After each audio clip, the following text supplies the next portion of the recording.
Dette er historien om et folk, som millioner af mennesker af forskellig oprindelse med en stærk religion og et stærkt ønske om hævn blev påtvunget.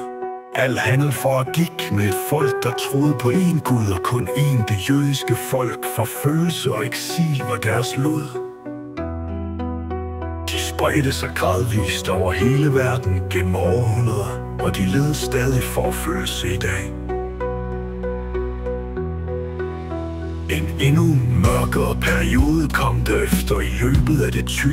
århundrede blev de massakreret i massevis, først i tusindvis, derefter i hundredtusindvis. Det begyndte med, at disse menneskers rettigheder blev mere og mere begrænsede. Det blev en slags ting, der endnu ikke blev kaldt apartheid, men som virkelig adskilte jøder fra andre. 6 millioner af den døde, myrdet under forfærdelige forhold og lidelser. Da denne periode nærmede sig sin afslutning, besluttede verden af nationer, primært vestlige, at tildele dem et land.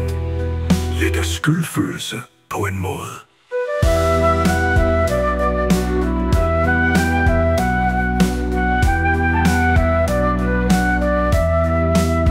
Det dengang spirende FN gav dem en del af en region, der dengang blev administreret af Storbritannien, hvor deres forfædre havde skabt jødedom. Så jeg vil fortælle jer en meget lille del af dette folks historie. De bestod af forskellige nuancer eller religioner, men de var alle arabisk oprindelse.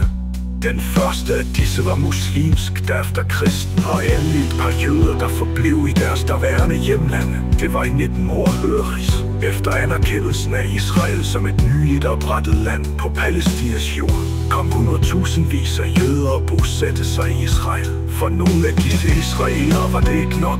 Dette unge, spirende land voksede desværre uundgåeligt til skade for dem, der allerede havde været der i århundreder.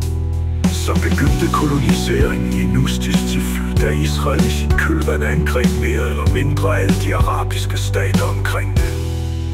Det blev kaldt Seksdageskrigen. Den fandt sted fra mandag den 5. juni til lørdag den 10. juni i Nustistifl og satte Israel op mod Egypten, Syrien, Irak og Jordan. Lidt efter lidt blev nogens rettigheder vigtigere end andres. De andres, disse palæstinenser, disse arabere.